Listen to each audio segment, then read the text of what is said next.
Welcome to the OBT Show! Yay! I'm Brendan. I'm Chris. And it's been almost 6 months. Jesus Christ. When was the last time I was in New Paltz? It was a while ago, man. Yeah. It was a while ago. Good to see you. I mean, I've seen you before. I've seen you. That's a very general statement. I've seen you before. I hope you've seen my face before. I've seen you before. But man, it's been a while. You had a lot of life changes. You moved. Yeah, I moved. I'm in Brooklyn now. Brooklyn. I'm still here in New Paltz. I don't know if that means anything or not. I don't think that means New Paltz. No, it doesn't. So it's been a while, but it's one of those things where even though it's been a while, it's not like as though like we've not talked to each other about stuff. We just haven't had the time to sit down and talk about it live on a show. Yeah, I know. It's like we've been messaging about like little bits here and there about like new stuff that's been happening, but haven't been able to just go like blah, blah, blah, blah, blah, and get it all out. Yeah, just get it all out. And so it's been a while, but I have no idea where you want to start because there's so much that's going on. Well, for starters, let's talk about how neither system of the new gen, I guess you can say, or the current gen, has done anything really that remarkable for gamers in the past 2 years since they've been out. Yeah, it's kind of funny because the show originally conceived was about we'll do video game updates because all the cool things that have been happening. And yeah, it's been cool with all the new systems, but you're right. It hasn't been anything where I've been like, dude, you gotta look at this. It's been more like, all right. Yeah, no, seriously, it's just been, that's it. It's just like, okay, it's pretty. And that's all. That's all. That's about it. But other than that, quick question: is it supposed to be switching back and forth between us? Because it's not doing that on my end. Is it doing that on your end? No.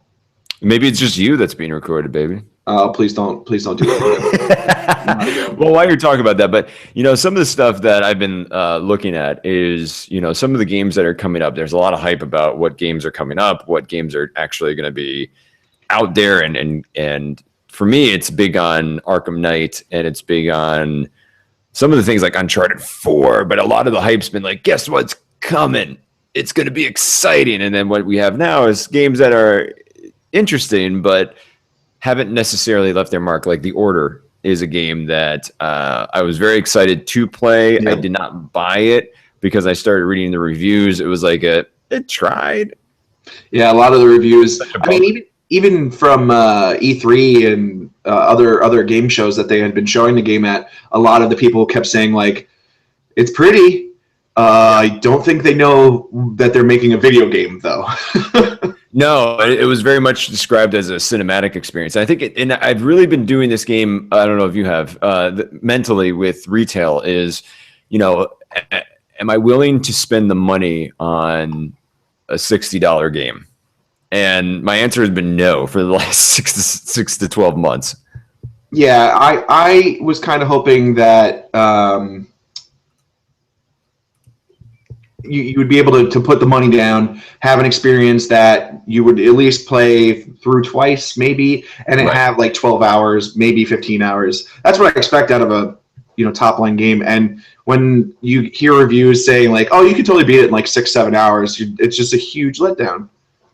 I don't know. I think that's a great discussion. I've read that a lot of articles that, you need a campaign for single player that's at least 10 plus hours, or it's the experience. It's not the amount of hours that go into it. But I think it's tough to make that argument and not count price as a major factor, which it is a huge factor. So when you're considering price, the argument that it doesn't matter the length of a game as long as it gives you an experience, that's null and void to me because people are spending hard-earned money. Yes. And if you're paying $60 for a 5-hour campaign, that's dumb because in some ways you are getting cheated out of an experience that maybe, and again, if they're hyping the multiplayer aspect and it has a high replay value in that case, I'm hit or miss because I think there are some games that tack on multiplayer. I'm looking at you, Arkham Origins. That didn't do anything or it doesn't go anywhere, and they count that toward the replay value of the game. I think that's crap. But a game like that I'm actually really interested in trying out. Battlefield Hardline, which seems really interesting. It's gotten mixed reviews, but for the most part, it's actually, I don't know if you've read anything about it, but it's actually doesn't look bad. Yeah, I watched a couple of videos on it, and it seemed like what they had going on was like fun to play, but I don't know as far as like it's got like a continued presence. Like I'd probably pick it up for like a month, and then I don't think I'd play it after that. No, that's a game that is on the, while it's a peer for me, like on a high tier for $60. Mentally, I want to play it, but I'm waiting for that to drop half to like 30. Exactly. I'm on board with your logic. Like Assassin's Creed Unity, a game that came out that a lot of hype because it's the brand new Assassin's Creed. I love Assassin's Creed. We've discussed this many times on the show. Yeah. You like Assassin's Creed, right? Sometimes. Sometimes. We have our moments. It's a love-hate relationship. So for me, it's like, that's a game that got okay reviews, that had a lot of bugs, that had like a day one patch that was like a lot of megabytes for a day one patch. And it's still, for a used game at GameStop, it's still $45, and that's not that's too high. Well, I think that after they got a lot of the patches in, the game actually was worth buying. However, you're talking about you're going to buy a game at launch that doesn't work, and I think 8 out of the 10 major games that have come out for both systems, none of them work at launch. The companies are just going, here, take it away from us. Well, do you think what do you think causes that? I have a couple theories. One is that they want to rush out these titles. Us? We cause it. The gamer. How did we cause it? Well, because if we don't get something in a certain timeline, then we freak out and switch to other things and buy it different, like, oh man, I'm really, really waiting for this game. And then they delayed it, 6 times. Well, I'm going to get something else. So instead of delaying and getting all of the hate for, making the game properly, which they should, that we go off and pick option B, and then are usually either happier with option B or just will settle. Yeah, I think that's part of it. I kind of, I blame developers because I think that they know that. I think it goes both ways. The gamer is accepting, but the developer is also more than willing to oblige.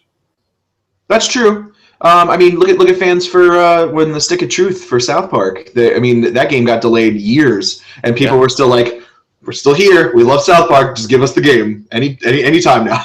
Well, I think that that's a good point too, because Arkham. I'm always going to mention Arkham Knight because I love the Arkham series, but Arkham Knight's a game that was supposed to have come out last October. Yes, and they delayed it to this June. And a lot of people are like, "What do you mean it's delayed? Why?" And I was under the camp of delay it. If it's not ready to be played, don't shove it out there just to make money, because I'd rather have a finished product that doesn't require over a gig of patches in 2 days to fix and make it work, or at least work decent enough that it can get me through the crappy parts that they rushed to get in. Yeah, it's a game that has a game-breaking bug that is never going to be fixed. I'm thinking about Arkham Origins. Sorry. Oh yeah.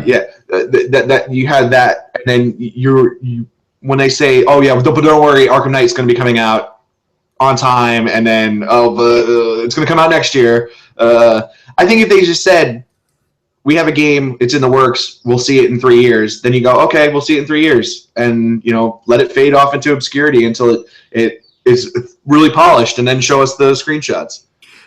And I would much rather have that than these games that have been coming out, because I guess it depends, because I recently played Infamous Second Son, and I liked it. Yeah, that game was okay. I liked it a lot. I love the Infamous series, so I played it. I liked the Neon Power. I thought that was genius. That was awesome. The Neon Power was awesome. Like it was a fun game, and it was a game that didn't have any major breaks in it. It was polished to the extent it had a decent story. And that's the type of thing I want. At no point was I like, this is a terrible, terrible decision that I made to buy it. Granted, I bought it used for like $30, but it was well worth it because that was the price point that I was comfortable with. So yeah. I think there's a lot of factors that go in. You can make a game that doesn't require all this junk, but I think there's a lot of publishers that want to grab the monies as you like to say, monies, and then Give me the monies. Give me the monies, and then you have these disappointing franchises. But I think a franchise like Assassin's Creed, and in some ways the Batman games, they're insulated to absorb these type of things because for the most part they listen to fans and they give you a better experience. Like Assassin's Creed 3 was so freaking long in the beginning to get to the actual fun. It was really criticized. You mean the tutorial that was the game? I just remember still playing and going, why is he just 10? Why is he 10? Why can't he be normal age? Brendan, we haven't left. We're still there. Yeah. We're still playing the game. We're still playing the game. And, they listen, and then you got Black Flag, which was like, boom, drop you into the action. You like pirate ships? We like them too. Blow them up. Blow up all these ships. And it was such a cool game that I love that game. And then, you have a Tomb Raider, which is a fun game to play too, which is polished and easy and right off the bat and very simple. So, I think it depends on the gaming series. It depends on the gamer. But for the most part, developers just give us a game that works from day one and is fun to play and makes sense. Yeah, no, I agree with you. I think they should take the time, and that's why you have massive studios working on several projects. Let other projects take the spotlight while you sit back and get the game right. Like, I understand there's a lot of money that goes into making these games, but when you keep releasing broken products, like, how do you expect people to keep coming back and buying them? Like, look at Halo. The Master Chief Collection still doesn't work. It's been out for like 5-6 months and it still doesn't work. That's just totally egregious. That's just such a terrible decision. The multiplayer, which is the number one aspect of playing a Halo game for most Halo players, does not work. How do you live with yourself? Like, the developers just have to go home and just go, what am I doing with my life? Well, I think that's the thing too. I mean, that was Microsoft's big move because they're like, we have Halo. You love Halo. We're going to give you more Halo. And then they're like, whoopsies. You kind of have Halo. Stick with us. And it's, again, you're right. It's been like 5-6 months and the game still doesn't work. Yeah, there's videos of people waiting 15 minutes just to get into multiplayer matches. That is in video games. That's a century. Yeah, no, that's insane. But I think what game are you looking forward to the most? I guess that's coming up because we kind of we've pretty much stated the games that have been coming out are all right. I might play, but not at that price point. But what's a game on the horizon that you're like, you know what, day one, here's my money, $60. This Tuesday, Bloodborne is coming out for PS4, and it's kind of a small market that it's going towards for like a guaranteed buy, but I think they figured out, they made the game gorgeous. It's beautiful. It's brutal. It's got a lot going on story-wise. You just have to dig yourself into it. It's a game that requires as much investment from the player as it does from what you'll get back from it. For me, there's a couple. One is Arkham Knight, which I already have a pre-order on. That's later this year, right? That's in June. Okay. And then the other one is one that is kind of a cheat, but I'm hoping is a reality.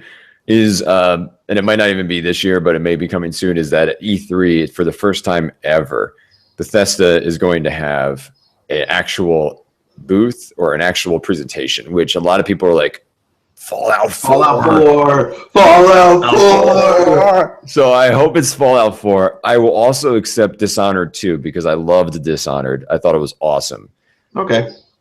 You were so high for Fallout, and you're like, yeah. Dishonored. I mean, Dishonored was a great game. It was amazing. But Fallout 4 would be the icing on the cake. Yeah. Fallout 4 is what I want. But I will also accept Dishonored 2 and be satisfied. Yeah. And, so I'll spend money day one on both of those bad boys right away.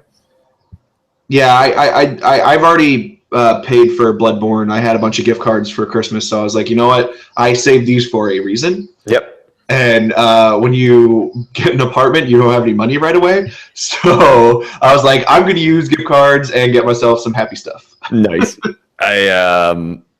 That's awesome.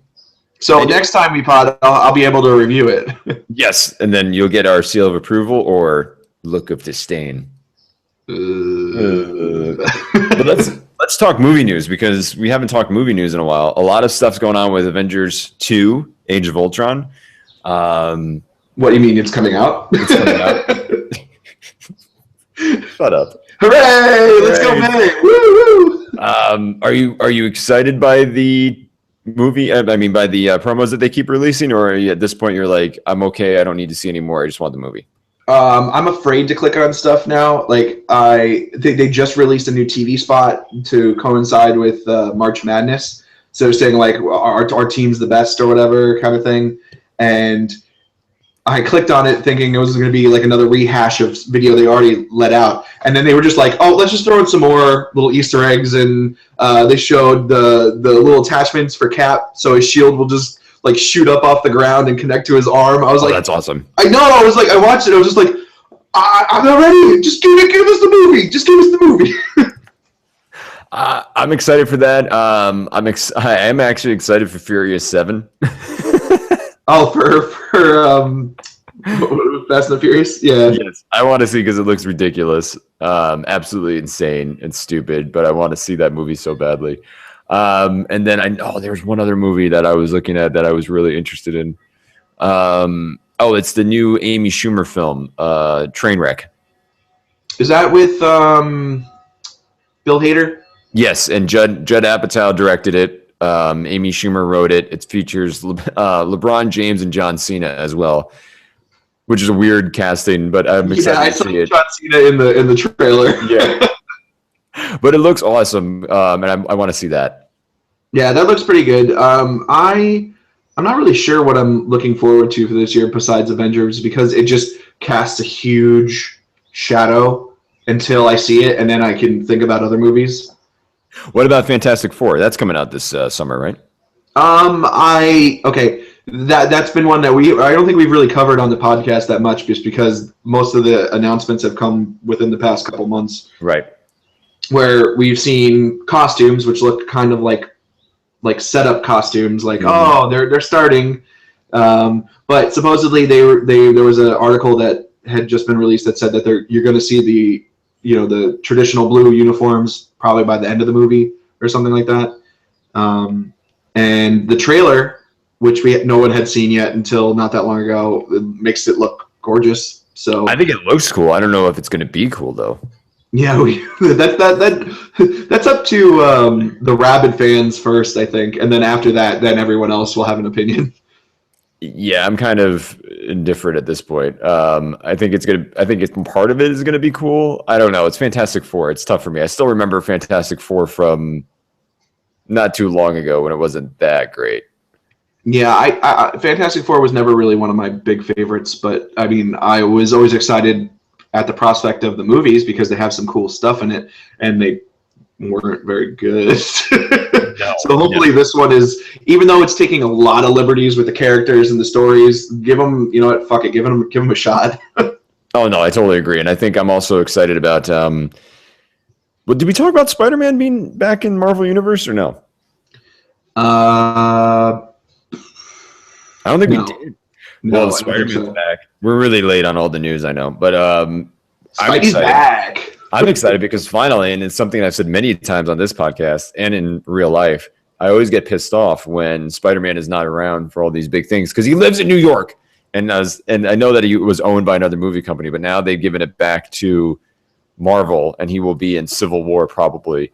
It's kind of like a lease. They've got him back on loan because Sony still owns the rights, I think, don't they? I think, yeah, you're right. Sony owns the rights. But Marvel gets for story? No, Marvel owns the rights. Sony, I believe, is getting a standalone film of Spider-Man one more time. Like, they'll be sharing the profits with Marvel on that standalone Spider-Man film. Okay. Yeah, something like that. I think Marvel now retains the right to Spider-Man. Yeah, because I know they did it without exchanging any money, so I know how the money has to come from the movies. Right. Which is what? How many times have we said this? That would make so much sense. Hey, get together, work something out, and then split profits from the movies. Not don't throw money up front. Yeah, seriously. And I'm excited because it finally makes sense in some ways, and it gives them a logical extension of the brand if Robert Downey Jr. takes off, which, might be happening possibly, or taking a reduced role. Clearly, he's going to be in Civil War, Captain America 3, but, who knows what happens after that. Yeah, I think that they're preparing themselves for an eventual. We won't see Iron Man in the rest of the MCU, which he might just show up briefly in Infinity Wars, which would be nice to see him, but hopefully they don't kill him. No, they don't need to kill Tony Stark. No, but what they could do is they just do. I thought about this. I was like, it's sort of weird that I'm thinking like 20, 30 years out. All right, let's imagine a world 20, 30 years out where we've had like Avengers 5, Avengers 8, Captain America 7. Okay. Is there a point where in the comic books, which is happening in the Marvel universe right now, they're doing Battle World, which is Convergence. The culmination of Jonathan Hickman's storylines in Avengers and New Avengers is, I don't know if you read about this or not.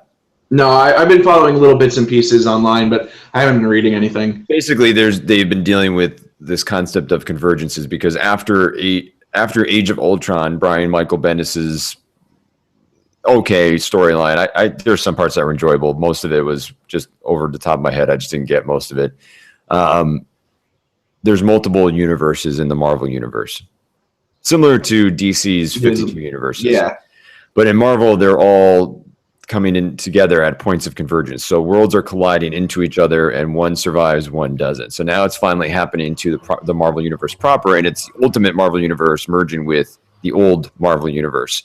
So they're developing something called Battle World, where I think it's the Beyonder or some other deity has created this world made up of the broken planets. So there's going to be a Civil War section where Civil War is still going on. There's going to be a 90s X-Men world. There's going to be all of these different worlds that are combining. And supposedly out of this comes a reset. They're not calling it a reboot, but for all intents and purposes, it's a reboot. So, which goes in line with theories I've talked about before, where we were both excited about new Captain America is going to be the Falcon, and then it's going to be a female Thor. I guarantee you that by the time Avengers 2 comes out, which is in May, you're going to see Steve Rogers is back.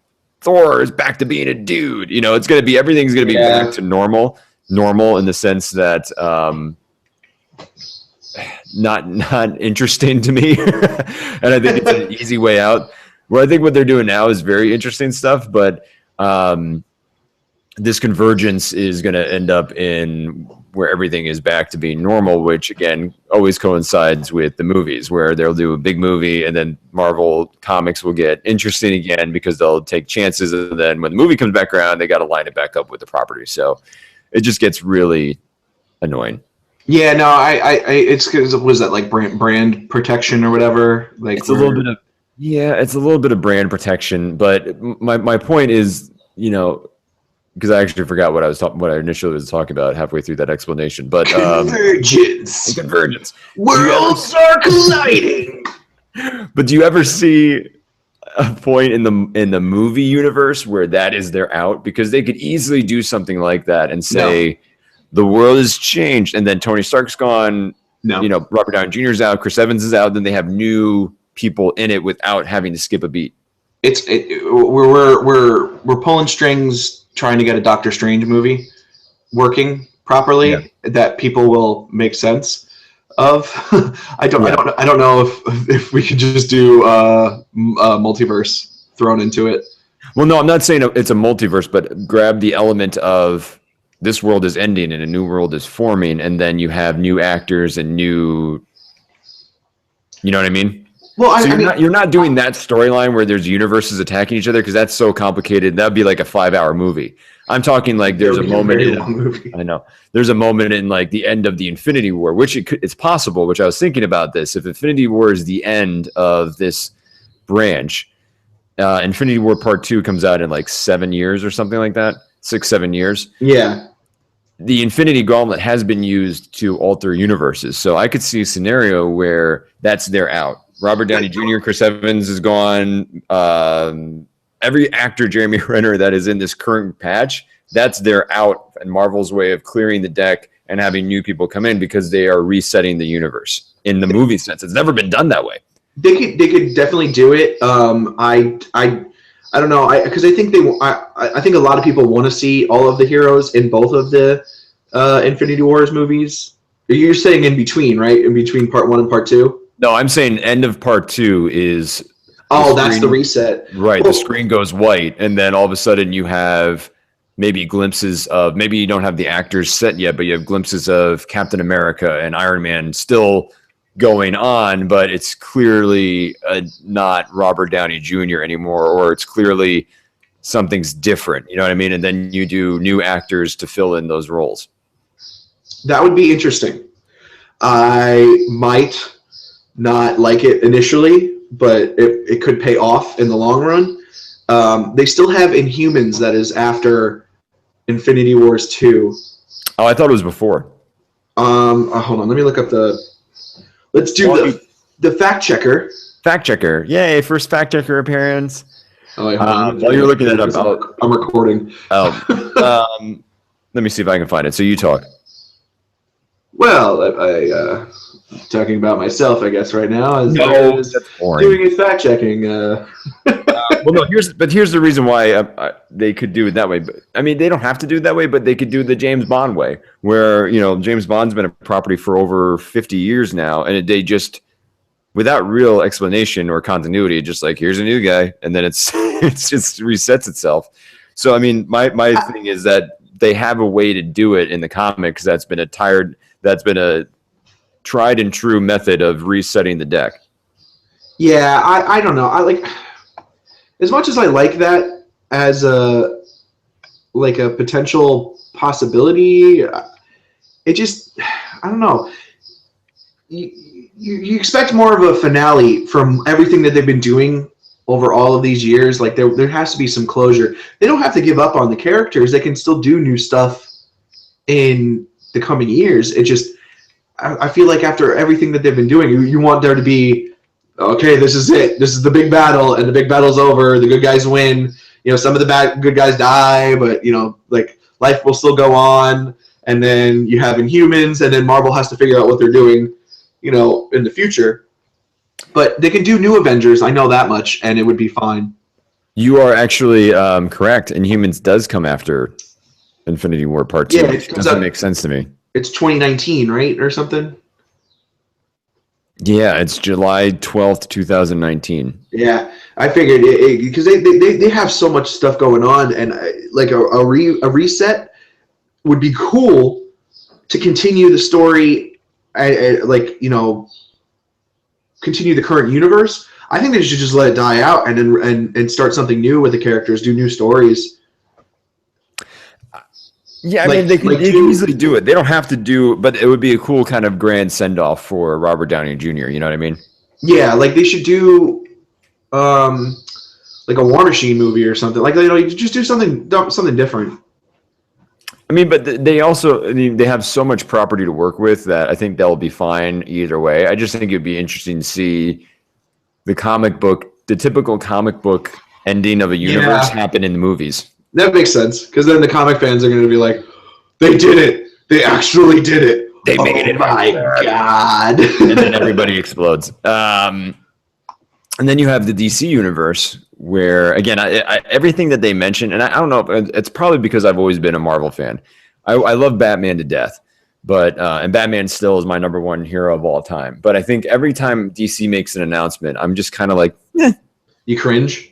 I don't cringe. I have a lukewarm response. I think it's cool, but I'm not as excited about what they're doing compared to what Marvel's doing. Yeah,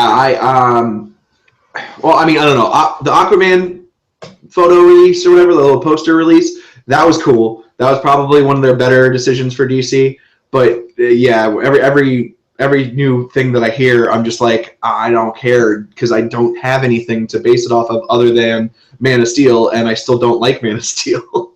Well, I think that's I know you hate Man of Steel. Well, because every time they do a new announcement for Marvel, we've got like 6 years of movies now that we can go like, okay, let me connect pieces with this new information with what I've already like grown to love, and I'm not connecting it to the properties. Like I'm not connecting it to the comics. I'm connecting it to the movie universe now that I have this appreciation for. And DC is just like, yeah, what The Rock said, Black Adam might be in Justice League. I'm like, I don't care. I only have one movie.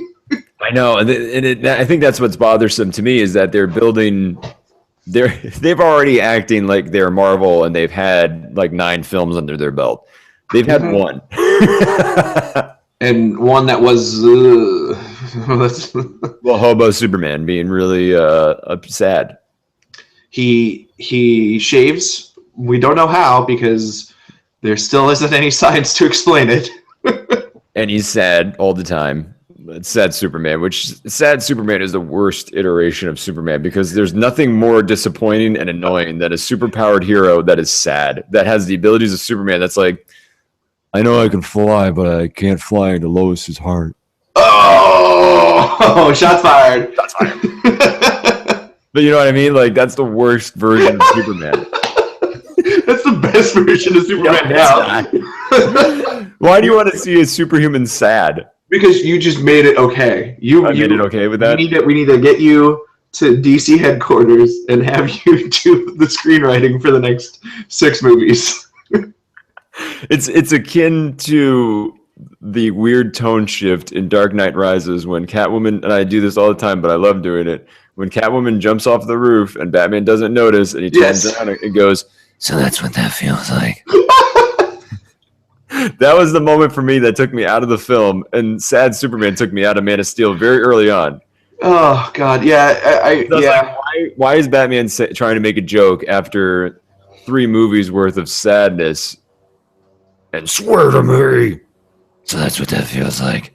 And again, many people brought this up, and I'll bring it up again. He's by himself and still using the voice. Still using Batman. Oh, you never know. You never know. A criminal could be lurking around the corner.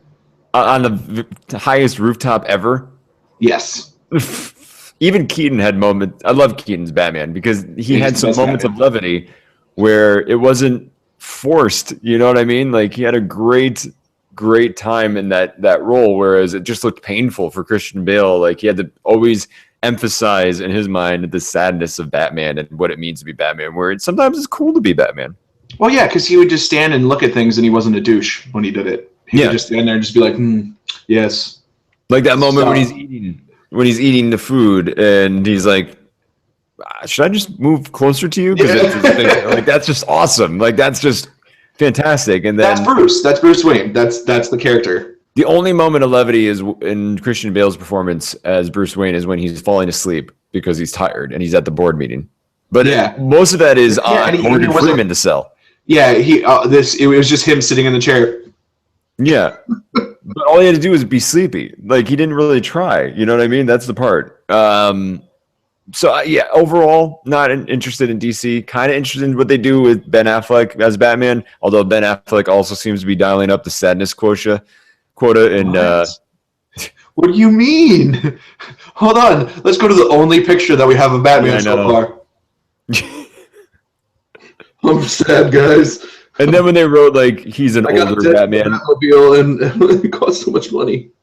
It was just so depressing when I read the synopsis. It was like, this is an older, grizzled Batman. I'm like, great, because we haven't seen that iteration from Christian Bale for the last, 10 years. Great. Well, hopefully it's the angry, withered, grizzled Batman, because that was what was my favorite part about Dark Knight Returns was how angry he was. Yeah, but I do you think Ben Affleck can do it? No. That's the part that's odd. I agree with you. I like the grizzled Batman. See, now you realize where I'm Sorry, man. Sorry, dude.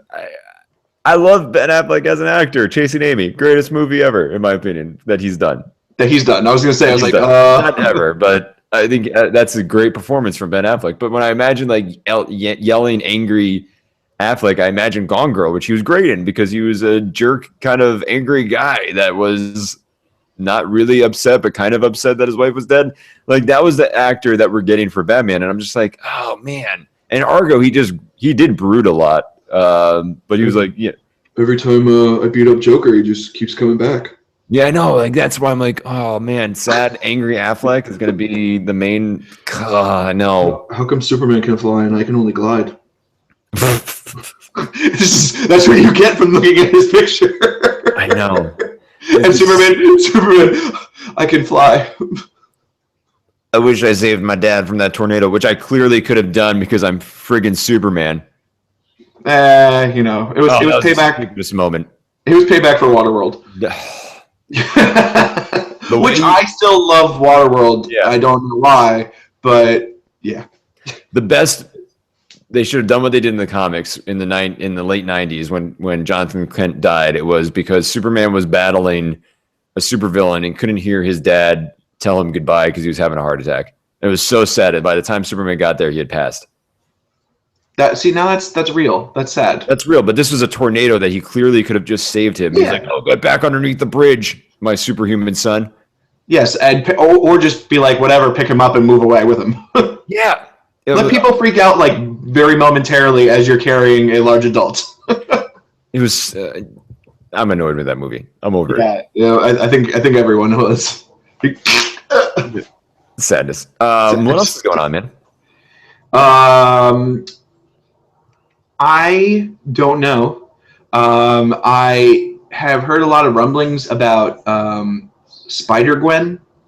Oh yeah. I know about that. Because I follow a lot of gaming circles, and there was a game designer that wants to do a Spider-Gwen video game, and I was like, I know a lot about like superheroes, but I was like, who the hell is Spider-Gwen? Like I know, like is this like an alternate universe thing? They did a Spider-Man storyline right now going through, which is kind of ties in a little bit with this whole convergence that they're doing in the Avengers. But it's literally every iteration of a Spider-Man that they've ever done, plus like 90 more added. And one of them in this universe collapsing event is a universe where Gwen Stacy is alive and she is Spider-Woman. And would like Peter Parker die or something like that? I don't know the exact details. I mean, it's all fishy. Like there's a version of a universe where, for our intents purposes, when I say our Peter Parker, it's the one that's in the normal Marvel universe, meets Uncle Ben because Uncle Ben is still alive. What? Talk to him in another universe. So like they're all converging, and it also has to do with Spider-Man 2099, who's in the Marvel universe because he got trapped in there by another dimension altering event. It's a long story. Mind's blown. But this is like they've done now because it was a popular iteration. They're now launching a monthly series of Spider-Gwen. How long it lasts? Probably not too long because not too long. Everything is kind of wrapping up towards this Avengers convergence thing. So okay. I mean, it's interesting. I'm not interested. I'm not interested in personally in reading about it. I don't care. It's not. I don't think it's for me. But I just think it was interesting of choice to play another Spider person.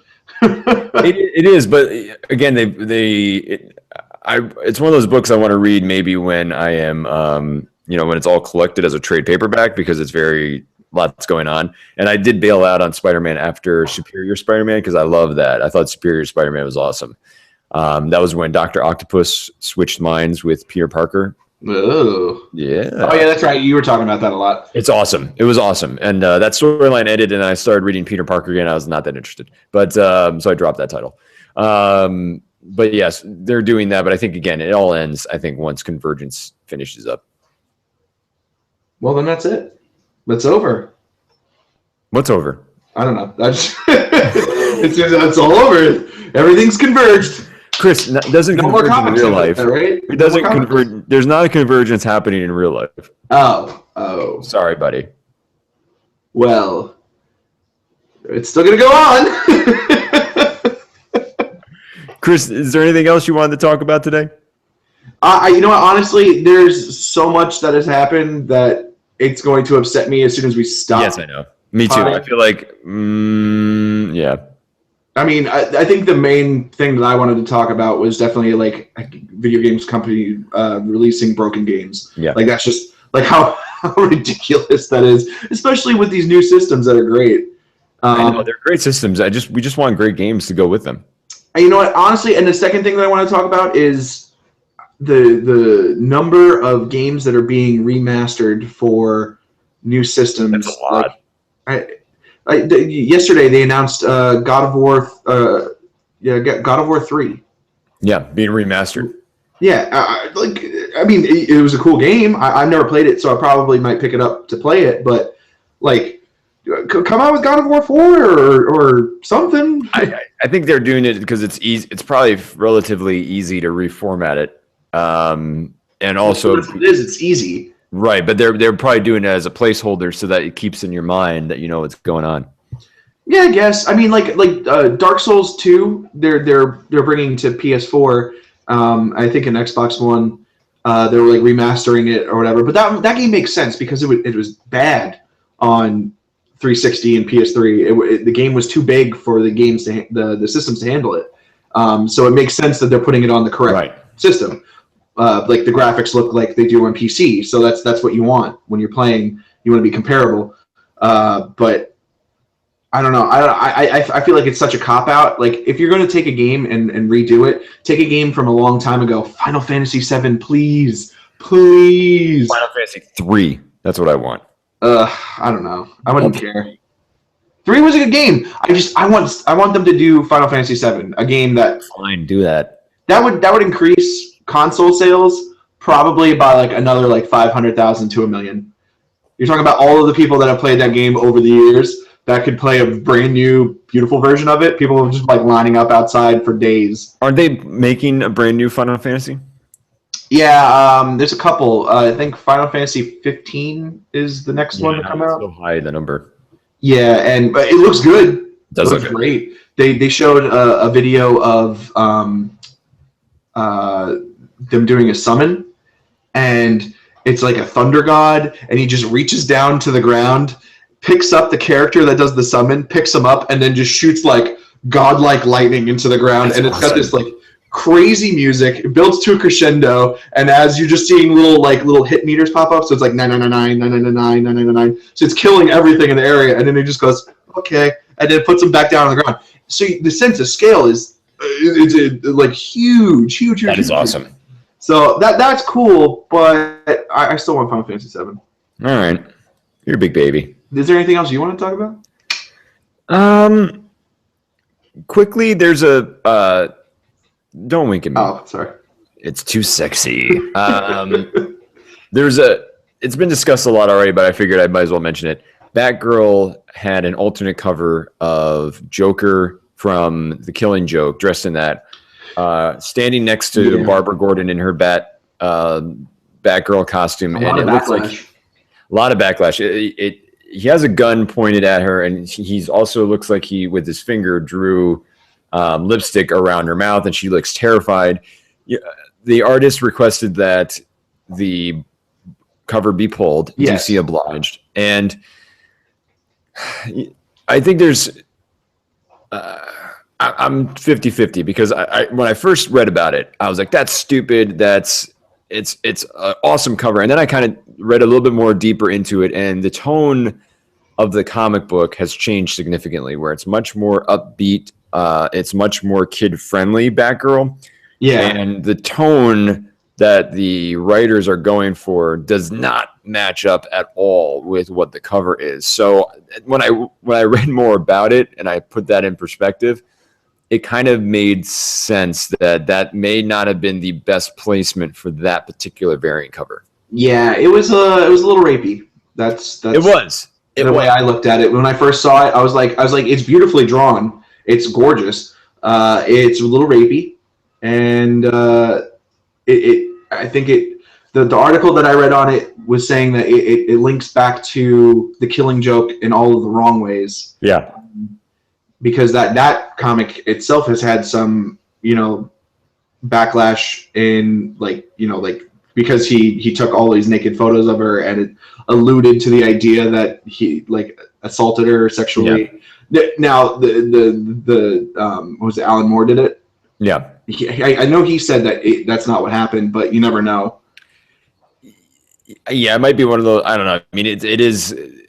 may not necessarily be implied, but it's not a jump. It's not a jump to conclusion moment where, No. you know what I mean? And I think that was probably intentional because leaving it ambiguous makes it more creepy, in my opinion, than not. You're right. Implied one way or another. I don't know. I think it's tough because I think, you know, they do need to be careful that the covers match what the content is in some ways, because that's makes sense to me. But that storyline is provocative, and it's provocative for a reason, and it set the tone for future Batman titles for the last like 30 years. So yeah, it was part of me is also like, changer. I like the homage. It might just have been the most inappropriate book to put it on. Yeah, and I think that they don't want, now that she's, you know, Batgirl again, I don't think they want to give it up. I think that they like the numbers that they're getting from, you know, the people buying and the reception from fans. Fan art has been like incredible since they did the costume change. It's great. Yeah, Some of the best fan art I've seen in a long time. yeah, I think it's cool, and I think they got a good thing going. I think that cover might have been good for maybe Batman proper, like the main Batman title, or Detective Comics even, because that's a bit darker than regular Batman even. So that's all. I mean, I think I get it. I know why they're doing it. You know, I think I'm just disappointed in some ways because the initial backlash was all based on the cover, but not the content, and I think it's kind of settled to a people understanding that the content and cover don't mix. You heard it here, folks. OBT Show is giving it a 0 out of 5 Batarangs. Chris, what did you learn today? I learned that my walls are very bare, and I need to put things on them. What did you learn today, Brendan? I learned that I missed you, Oh, and that you look as good as you ever did in the entire history of your life. oh! You hit me right in the heart. You know it. I'm Brendan. I'm Chris. Bye, sexy Papa Bear. Keeping it forever. Have a good week. Bye.